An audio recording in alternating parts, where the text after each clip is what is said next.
बीते 28 जून को GST council द्वारा हुए बैठक के दौरान अनब्रांडेड पैकेज फूड प्रोडक्ट्स में 5% जीएसटी लगाए जाने के अनुमोदन के पश्चात इसे 18 जुलाई से लागू करने के विरोध में federation of south Bengal chamber of commerce and industries के बैनर तले 11 जिले के व्यापारिक संगठन चेंबर ऑफ कॉमर्स के द्वारा जोरदार आंदोलन करेंगे एवं इसकी रणनीति सोमवार को रानीगंज के मंगलपुर के रानीगंज स्क्वायर स्थित फास्ट बेकी के कार्यालय में बनाई गई, जहां सर्वसम्मति से यह निर्णय लिया गया कि इस कानून के विरोध में आगामी 14 जुलाई को सर्वप्रथम पश्चिम बर्धमान के जिला शासक को फॉस बेकी के एक प्रतिनिधि ज्ञापन सौंपेंगे। यह जानकारी फॉस बेकी के अध्यक्ष राजेंद्र प्रसाद खैतान ने देते हुए कहा कि इसके साथ ही 11 जिलों के चेंबर ऑफ कॉमर्स के द्वारा फॉस बेकी के बैनर तले अपने अपने क्षेत्र के जिला शासक को ज्ञापन सौंपा जाएगा।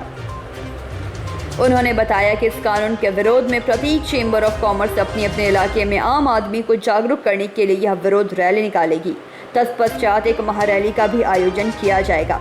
यह महारैली दुर्गापुर एवं आसनसोल में की जाएगी। इस सभा में बराकर चेंबर ऑफ कॉमर्स के प्रतिनिधि Arun Agarwal, Niyamatpur merchant chamber of commerce के अध्यक्ष महेंद्र शांघाई, बांकुड़ा चेंबर ऑफ कॉमर्स के Pravin Sarkar, Burnpur chamber of commerce के Subhash Agarwal, Panagarh chamber of commerce के उपाध्यक्ष Mahadev De, Raniganj chamber of commerce के राजकुमार कयाल, शरद कनोड़िया, आसनसोल बाजार व्यवसायी समिति के अध्यक्ष Manohar Lal Patel, Manoj Shah, Jamuria Chamber of commerce के अध्यक्ष जयप्रकाश डोकानिया, मनदीप सिंह, प्रेम गोयल आदि ने अपने अपने विचार व्यक्त किए। सभा के दौरान रानीगंज चेंबर ऑफ कॉमर्स के कार्यकारी अध्यक्ष रोहित खैतान ने इस 5% जीएसटी लगाने वाले को लेकर टेक्निकल बातों को व्यावसायिक संगठन के प्रतिनिधियों के समक्ष रखा। किसका बिजनेस करता है और कौन नहीं। सबसे बड़ी बात है कि आज अगर आप ये कहते हैं कि हार्डवेयर वाले का या साबुन वाले का इससे कोई लेना देना नहीं है, इसलिए वो लोग नहीं आ रहे हैं, ऐसा नहीं है। सबसे बड़ी बात है कि हमारे अंदर में इतनी ऊर्जा ही नहीं है कि हमारे ऊपर में जब जुल्म होता है तो उसका विरोध करना चाहिए, ये हमारी क्षमता ही नहीं। और सबसे बड़ी बात यह है कि आज जैसे जीएसटी लग रहा है तो ज़्यादा करके गोलदारी वाले का ऊपर में ज़्यादा दोनों को लाभ मिलेगा। आप लोगों की जानकारी के लिए बोल ही देता हूँ मैं, बात को आप लोग सब समझते हैं, फिर भी मैं कहता हूँ जो जीएसटी काउंसिल की मीटिंग होती है उसमें सारे स्टेट्स के प्रतिनिधि फाइनेंस मिनिस्टर रहते हैं। वहाँ पर सब ने पूर्ण सहमति के साथ ये टैक्स लगाया है। क्यों भाई, हमारे ये जो राज्य के हमारे प्रतिनिधि क्यों नहीं विरोध किया? उन्होंने एक ने भी विरोध नहीं किया है। उन्होंने बहुत सही कहा कि अगर हम लोग स्टेट लेवल के ऊपर में प्रेशर अगर डालेंगे तो ये प्रेशर राज्य सरकार पर डलेगा। हमारे पास जो पीछे से दुर्गापुर से बोल रहे थे यहाँ पर बोलने से क्या होगा, उसका जवाब मनदीप सिंह लाली ने दे दिया। ये प्रेशर वहाँ पड़ेगा राज्य सरकार के ऊपर में, और ये आंदोलन का रास्ता आप लोगों के सुझाव के बाद हम लोग डिसाइड करेंगे। बहुत सही कहा इन्होंने। मैं सिर्फ आसनसोल सोच रहा था, बाकी हमारे 2 मुख्य शहर हैं इस इलाके। जो आज टैक्स दूसरों पे है वह कल आप पे भी आएगा।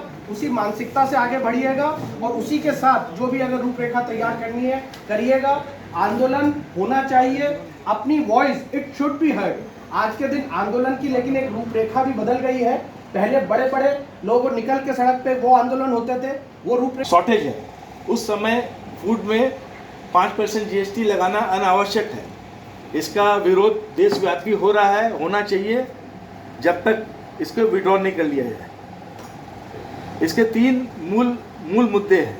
एक जो ट्रेडर है, ट्रेडर को कंप्लायंस करने में बहुत दिक्कत होगी। ये जो फूड ग्रेन ट्रेडर्स लोग हैं उनके बच्चे प्राय सर्विस में चले गए हैं। फूड ग्रेन बिजनेस में वैसा कोई मार्जिन तो है नहीं। तो जो अर्जुन बाबू ने ढाल नहीं, तरोয়াল নেই, নিধিরাম সর্দার যখন তাদের ক্ষমতা দেওয়া হলো, অ্যাডমিনিস্ট্রেটিভ পাওয়ার দেওয়া হলো, বন্দুক দেওয়া হলো, গাড়ি দেওয়া হলো, তখন দেখলাম তার এফেক্টটা জনগণের উপর আসছে।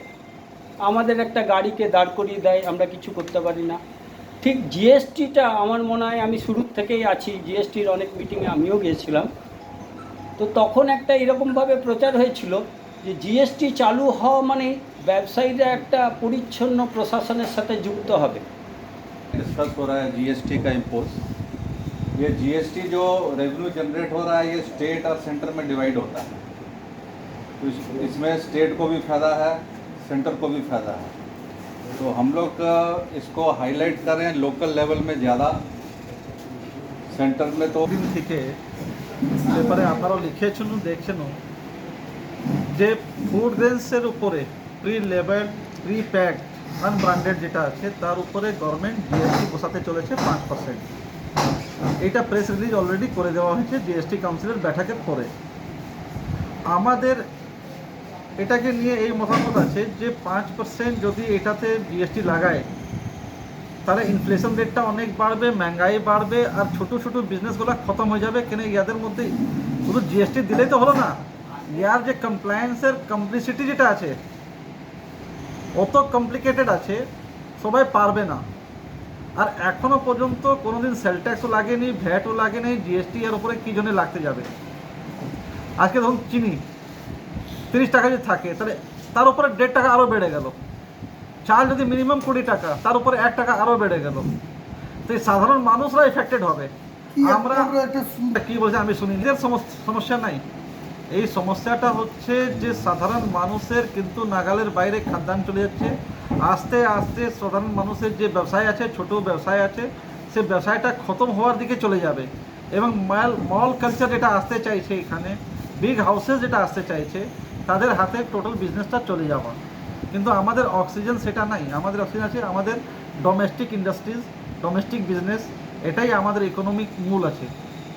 আমরা এটাই চাইছি যে গভর্নমেন্ট এই যে 5% জিএসটি ইম্পোজ করার যে পরিকল্পনা, যে সিদ্ধান্তটা নিয়েছেন, এইটাকে তারা প্রত্যাহার করুক এবং সবাইকে যেমন শান্তি থেকে বাঁচতে পারে এই ব্যবস্থাটা করা হোক। মিটিং ডেকেছিলাম এখানে, সমস্ত চেম্বার আপনারা দেখলেন এসেছে, নিজে নিজের মতামত দিয়েছে। সে মতামত অনুসারে আমরা 14 তারিখে জেলা শাসকের মাধ্যমে যেখানে যেখানে আমাদের মেমোরেন্ডাম পৌঁছাবার আছে সেখানে আমরা ব্যবস্থা করছি। 75 ইয়ার্স ইন্ডিপেন্ডেন্স সেলিব্রেট হচ্ছে। মানুষ খুব আশাবাদী সরকারের উপরে যে এই সময় সাধারণ মানুষকে রিলিফ দেওয়া উচিত, সাধারণ মানুষ কীভাবে সুবিধা হবে সেটাকে রিলিফ দেওয়া উচিত। আজকে স্বাধীনতা থেকে আজ পর্যন্ত এই ফুড নন ব্র্যান্ডেড প্রিপ্যাকড ফুড আইটেমের কোনো দিন কোনো সার্ভিস ট্যাক্স বলুন, জিএসটি বলুন লাগু ছিল না। এই 75 ইয়ার্স যেখানে ইন্ডিপেন্ডেন্স সেলিব্রেট হচ্ছে, যেমন সারা ভারতবর্ষে, সারা পৃথিবীব্যাপী হবে, সেখানে এটা আনএক্সপেক্টেড। এটা সাধারণ মানুষ সেটাকে ভালোভাবে নিচ্ছে না। এটা কিন্তু আলটিমেটলি ঘুরে আসবে, কিন্তু এটা ব্যবসায়ীদের উপর নয়, আলটিমেটলি ঘুরে আসবে পাবলিকের উপর, যেগুলো সাধারণ মানুষ তারা এফেক্টেড হবে। আজকে 5% যদি যখন ইম্পোজ হবে তখন কিন্তু সাধারণ মানুষকে সেটা বিয়ার করতে হবে, সেটা ব্যবসা দ্বারা কিন্তু বিয়ার করবে না। আমরা এর তীব্র প্রতিবাদ করছি যে এইগুলো স্বাধীনতা থেকে যেটাই হয়নি আজ পর্যন্ত, সেটা হঠাৎ এই বছর যেখানে সারা ভারতবর্ষের মানুষ যেখানে 75 ইয়ার্স ইন্ডিপেন্ডেন্স সেলিব্রেট করছে, সেখানে রিলিফ দেওয়া উচিত। তার বদলে দেওয়া হলো এই গরিব মানুষের উপরে, যে প্যাকেটজাত দ্রব্য যেগুলো মধ্যে পড়ে দুধ, মাখন, বিভিন্ন রকম যেগুলো গরিব মানুষ ব্যবহার করে। আমরা এটা তীব্র বিরোধিতা করছি যে এটা রিলিফ দেওয়া উচিত এবং এটাকে উইথড্র করা উচিত। এটাই আমরা সরকারের কাছে যাব। আমরা শুনেছেন যে ডিএমের কাছে আমরা যাচ্ছি, ডিএমের মাধ্যমে আমরা সেন্ট্রাল মিনিস্টারের কাছে, প্রধানমন্ত্রীর কাছে, আমাদের স্টেটের যিনি রয়েছেন আমাদের মাননীয় মুখ্যমন্ত্রীর কাছে আমরা এটা পাঠাবো। এর তীব্র আমরা করছি। हैं आटा मैं नहीं खरीदता, पर चीनी है, चावल है, वगैरह है, सब मसाला सब खरीदता हूँ। तो सब के ऊपर ये जो टैक्स लगाया है, इसका क्या तुक है भाई। एक हम लोगों की ये धारणा है, फॉस्बेकी एसोसिएशन की तरफ से आज हम लोगों ने जो यहाँ सभा की, उसमें निष्कर्ष निकल के आया है, ये सिर्फ और सिर्फ जो देश के शीर्ष औद्योगिक घराने हैं, जो इस लाइन में हैं और जो मल्टीनेशनल्स इस कारोबार में हैं, इस व्यवसाय में हैं, उन लोगों को मदद करने के लिए ये काम था। उनके ऊपर तो पहले से था, हम लोगों पर नया लगाया है। तो अब जो छोटे छोटे जो इस तरह की जो फ्लोर मिल्स हैं, खाने के सामान की जो और मिलें हैं, जो इस तरह का प्री पैक करके दही वगैरह, मधु का और सुधा का वगैरह का जो सब आइटम बिकता है, लस्सी वगैरह, वो तो सब मर गए। कोई 10 रुपया का है, उसको 5% माने 50 पैसा और महंगा। प्रभावित कौन हुआ? हमारा उपभोक्ता, कंज्यूमर। तो इसका हम लोग आज मीटिंग के अंदर घोर विरोध करने का सबका निर्णय हुआ। सर्वसम्मति से पश्चिम बर्धमान की और बांकुड़ा जिले की कुछ चैम्बर्स यहाँ पर आई थी। जितने पदाधिकारी आए थे, जितने चैम्बर्स के प्रतिनिधि आए थे, सब ने इसका घोर विरोध किया है और हम लोगों ने इसके प्रतिवाद स्वरूप डिस्ट्रिक्ट मजिस्ट्रेट को और ये निर्णय लिया है कि हम लोग सभी जिलों के 11 जिलों के हमारे जो प्रतिनिधि हैं हमारी चैम्बर ऑफ कॉमर्स अपने अपने जिलों में सारे जिला मजिस्ट्रेट को देंगे। हम वो सबको निर्देश दे देंगे कि आप लोग दीजिए, ऑलरेडी दिया भी जा चुका है। दूसरा हुआ कि एक सेंट्रल रैली निकालेंगे, उसके पहले अपने अपने शहरों के अंदर में हम लोग रैली निकालेंगे लोगों को जागरूक करने के लिए, उपभोक्ता को बताने के लिए कि अपनारा बेसी प्रभावित হয়েছেন, শুধু দোকানদার প্রভাবিত হয়নি, দোকানদার চেয়ে বেশি আপনারা প্রভাবিত হবেন, আপনারা বেশি এফেক্টেড হবেন, আপনাদের জিনিস খাবার জিনিস সব দাম বেশি হয়ে যাবে। তো এই চেতনা র্যালি, জাগরুকতা র্যালি, কনসাস র্যালি और अलर्ट करार জন্য মানুষকে জাগানোর জন্য আমরা এই रैली हम लोग करेंगे। वो रैली 14 तारीख को हम लोग जिला मजिस्ट्रेट को ज्ञापन देने जा रहे हैं। वजह अभी समय इसलिए तय नहीं हुआ है कि जिला मजिस्ट्रेट साहब अगर उपलब्ध होंगे तो उस समय जाएंगे, वरना हम लोग 12 बजे चले जाएंगे। हम लोग वो रैली जो पूनम की जो फैक्ट्री है, पूनम बेकर्स, वहाँ से निकलेंगे एक जुलूस की शक्ल में छोटी सी, और जिला मजिस्ट्रेट को जाके ज्ञापन देंगे। उसी दिन ये तय हो जाएगा कि अपने अपने शहरों में हम लोग किस दिन रैली निकालेंगे। ये ज्ञापन देंगे केंद्रीय सरकार को, हम लोग प्रधानमंत्री को, हमारी वित्त मंत्री को, यहाँ हमारी मुख्यमंत्री को, चीफ सेक्रेटरी को और फाइनेंस मिनिस्टर को, ये सबको हमारे ज्ञापन जा रहे हैं। लगभग सारी चैम्बर ने भेज दिया ऑलरेडी, जो बाकी है वो सबको ज्ञापन दे रहे हैं। रानीगंज से सम्राट दास की रिपोर्ट, PBTV न्यूज़।